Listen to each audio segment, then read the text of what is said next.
Assalamualaikum warahmatullahi wabarakatuh. Bertemu kembali dengan saya, Indah Sri Sulanjari di Indah Med Channel.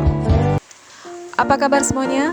Semoga semuanya dalam keadaan sehat-sehat dan baik-baik saja. Baik, pada kesempatan kali ini saya akan membahas tentang turunan fungsi. Nah, apa itu yang dimaksud dengan turunan fungsi? Jadi turunan fungsi itu merupakan perubahan nilai fungsi terhadap perubahan nilai masukan atau nilai input untuk perubahan yang sangat kecil atau mendekati nol.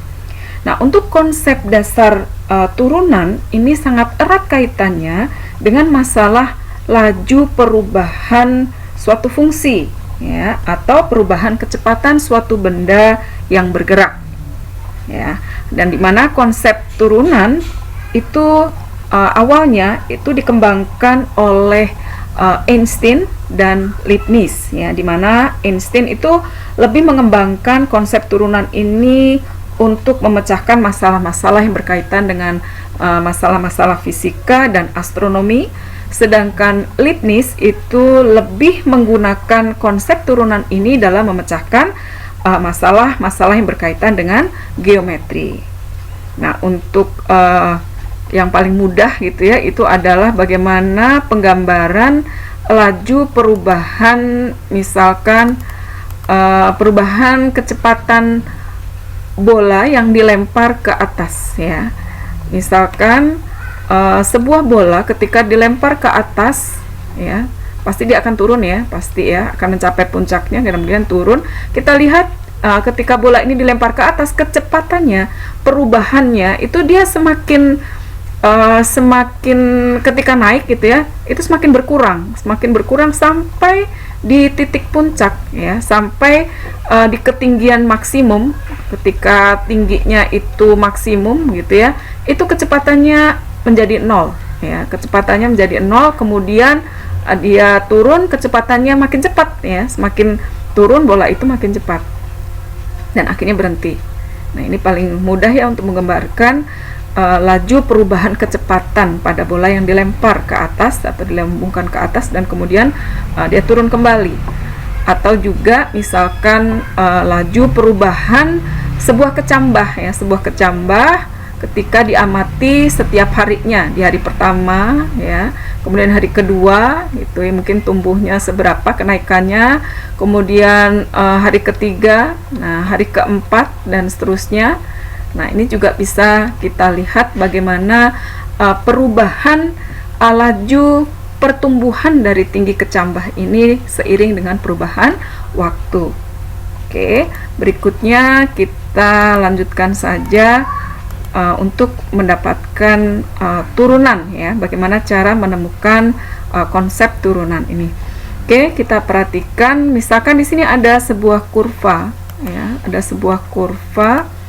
Katakanlah kurva ini kontinu, ya, sebenarnya kontinu. Kalau dilanjutkan mah terus, ya, lanjutkan ke atas, tapi saya hanya ambil aja segini. Katakanlah ini kurva dengan persamaan y sama dengan fx, ya. Nah, kemudian kalau saya ambil sebuah titik karena saya hendak mencari kemiringan, ya, kemiringan dari dua buah titik. Misalkan kita ingat konsep gradien, ya, tingkat kemiringan atau gradien dari dua buah dari garis lurus, ya, yang mana garis lurus itu bisa diambil dari dua buah titik. Misalkan katakanlah titiknya di sini, ya, titiknya di sini dan di sini. Nah, katakan saja ini titik A, ini titik B. Kalau titik A ini misalkan koordinatnya adalah ini X, ya, kemudian ini karena ini X dan dia berada di kurva ini, maka bisa kita substitusikan ke Y sama dengan Fx, maka koordinat di sumbu Y-nya adalah Fx, ya. Kita masukkan saja X-nya berarti Fx. Nah, kemudian ini, nah, ini adalah titik koordinat titik B. Katakanlah kalau misalkan ini X, andaikan jarak, ya, jarak ini kan berarti delta X lah, ya. Delta X ini saya kasih nama saja H, ya. Misalkan ini H, maka koordinat ini adalah X plus H, kan. Nah, ini X plus H karena segini adalah panjangnya H dan segini X, ya, maka ini adalah X plus H. Nah, kalau ini adalah X plus H, maka di sumbu Y-nya bisa kita substitusikan juga ke kurva ya, karena titik ini melalui kurva ya. Y sama dengan Fx, kalau X-nya adalah X plus H, maka ini adalah F dalam kurung X plus H. Oke ya. Nah, kita ingat untuk menentukan gradien atau kemiringan dari dua buah titik ini, nah dari sini ya, ini biasa juga disebut dengan secant line ya. Nah, di sini berarti ini adalah delta Y ya.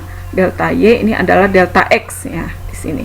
Oke, berarti untuk gradien masih ingat ya, gradien itu adalah Y2 min Y1 atau delta Y per delta X ya. Y2 per Y2 dikurang Y1 dibagi X2 min X1 atau delta Y per delta X, di mana delta Y-nya Y2 min Y1 berarti ini kan Fx plus H gitu ya, dikurangi Fx. Nah, ini untuk delta Y-nya.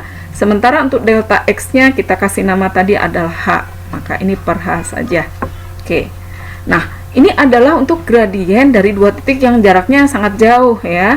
Tadi karena di turunan itu adalah perubahan yang mendekati 0, berarti hanya ini mendekati 0. Kita tarik ke sini, titik B-nya ini kalau kita tarik untuk mendekati ke A di sini kan nanti akan kita dapatkan katakanlah gradien di suatu titik gitu ya, gradien di suatu titik. Dimana kemiringan atau gradien di setiap titik ini akan berbeda-beda kan.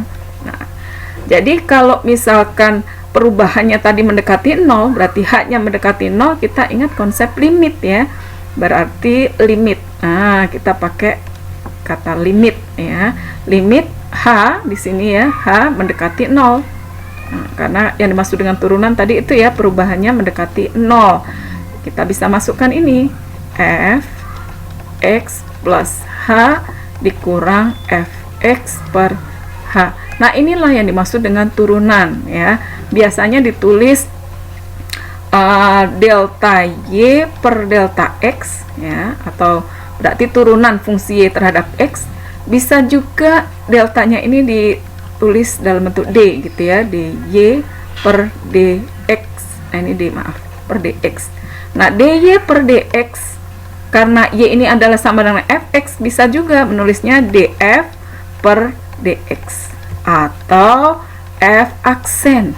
Nah, F aksen inilah yang dimaksud dengan turunan. Jadi ini notasi-notasi turunannya ya, bisa ditulis dy per dx, df per dx atau F aksen x. Nah, seperti ini.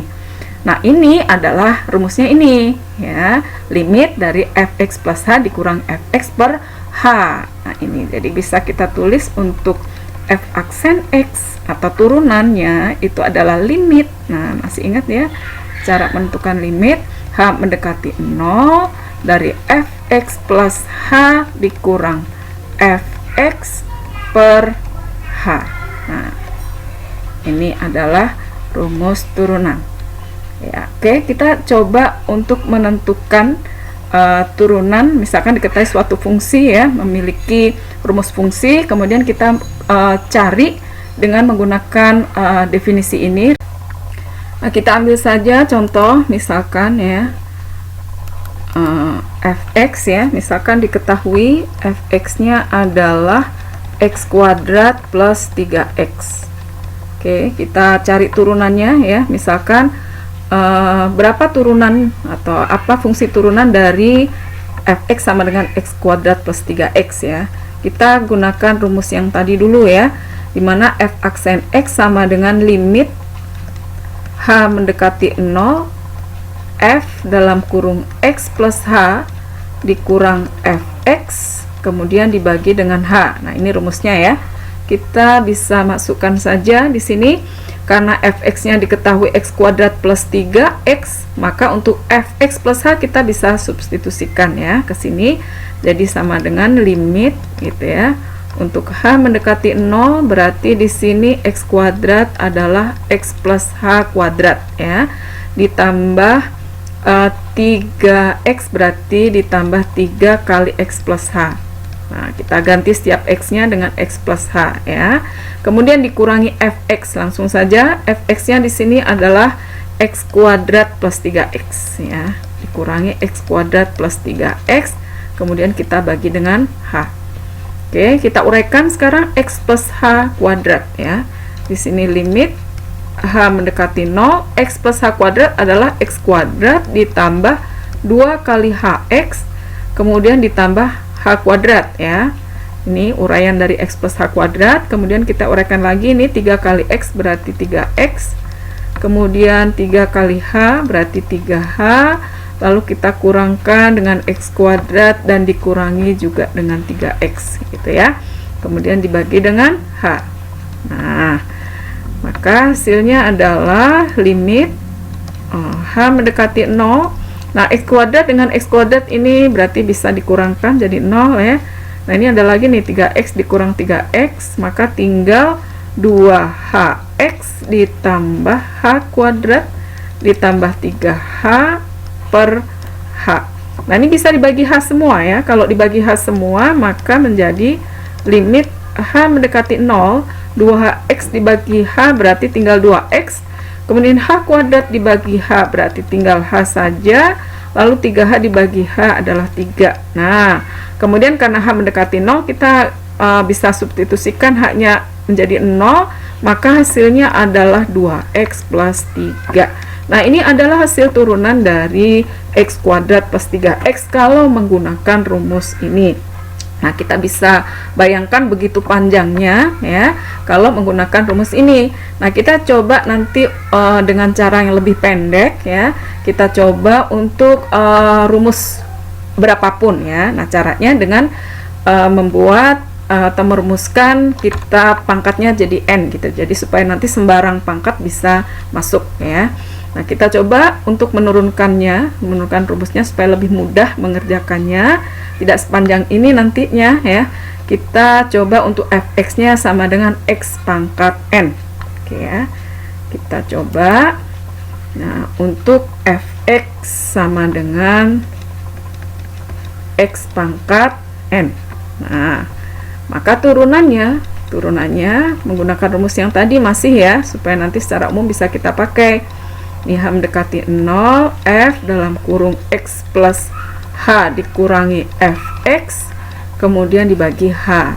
Nah, kalau Fx-nya sama dengan X pangkat N, maka ini menjadi limit, berarti X plus H pangkat N ya, X plus H pangkat N, ini H mendekati 0 ya, kemudian dikurangi Fx-nya adalah X pangkat N ya, per H.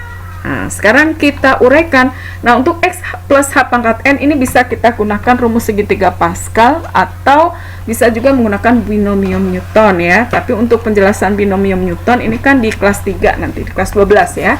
Jadi langsung saja saya kasih saja rumus untuk X plus H pangkat N ini, karena kalau dijelaskan lagi ini butuh waktu lagi ya. Nanti ada penjelasan khusus di pembahasan binomium Newton. Oke. Kita uraikan saja, kita dapat bahwa X plus H pangkat N itu sama dengan X pangkat N ditambah N kali X pangkat N minus 1 kali H, gitu, H-nya pangkat 1 ya sebenarnya, ditambah N kali N minus 1 per 2 kali X pangkat N minus 2 kali H-nya pangkat 2, gitu ya, ditambah dan seterusnya sampai ditambah H pangkat N ya, lalu kita kurangkan dengan X pangkat N ini.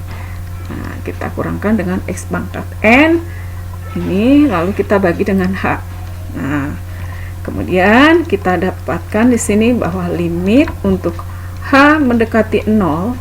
Nah, kita punya di sini X pangkat N ada ya, berarti kalau dikurangkan kan jadi 0 ya, jadi nggak ada. Jadi tinggal N kali X pangkat N min 1 kali H ditambah ini ya, dan seterusnya. Nah, ini semuanya bisa dibagi dengan H ya. Kalau ini dibagi dengan H, berarti kan tinggal N kali X pangkat N min 1 ya, karena ini sudah dibagi H. Lalu yang ini kalau dibagi H, H-nya tinggal pangkat 1 ya. Jadi N kali N min 1 per 2 kali X pangkat N min 2 kali H ditambah dan seterusnya H pangkat N dibagi H, berarti pangkatnya berkurang 1 ya, jadi H pangkat N minus 1. Nah, ini bisa kita masukkan. Kalau haknya 0, berarti ini kan jadi 0. Ini 0, ini 0 ya. Karena haknya 0, maka tinggal ini saja. Jadi n kali x pangkat n-1. Nah, ini rumusnya. Jadi kita dapatkan secara umum bahwa kalau fx sama dengan x pangkat n itu turunannya adalah n kali x pangkat n-1. Nah, ini bisa kita ambil sebuah rumus. F aksen x-nya adalah n kali x pangkat n-1. Nah, ini nanti lebih mudah mengerjakannya ya. Coba kita coba ya di halaman berikutnya. Misalkan di sini kita dapatkan tadi ya, untuk jika fx-nya adalah x pangkat n, maka turunannya adalah n. Nah, ini tinggal ke depanin, n-nya taruh depan di sini ya, kali x pangkatnya berkurang 1, n minus 1. Nah, sehingga kalau misalkan fx-nya itu adalah misalkan x pangkat 3 gitu ya, maka turunannya, nah ini tinggal ngikutin saja polanya. Pangkatnya kan 3 nih, n, dari 3-nya ke depan, 3 kali x pangkat 3 dikurang 1, pangkatnya berkurang 1, jadi 3x pangkat 2. Nah, kita nggak perlu panjang seperti tadi yang menggunakan rumus ya, tapi bisa langsung seperti ini ya. Kemudian kalau misalkan fx-nya 7x pangkat 5 ya, tinggal dikalikan nanti ya. F aksen x-nya adalah, nah 5 ke depan berarti 5 kali 7, 5 kali 7 x pangkat berkurang 1, pangkat 4, jadi 35x pangkat 4. Nah, kalau sudah nanti tinggal kita bisa masukkan ke sifat-sifat turunan supaya nanti lebih mudah mengerjakannya ya. Nah, kita punya bahwa kalau misalkan ditambah gitu ya, gimana kalau fx-nya nih sama dengan katakanlah 7x kuadrat min 6x plus 5. Nah, apa turunannya?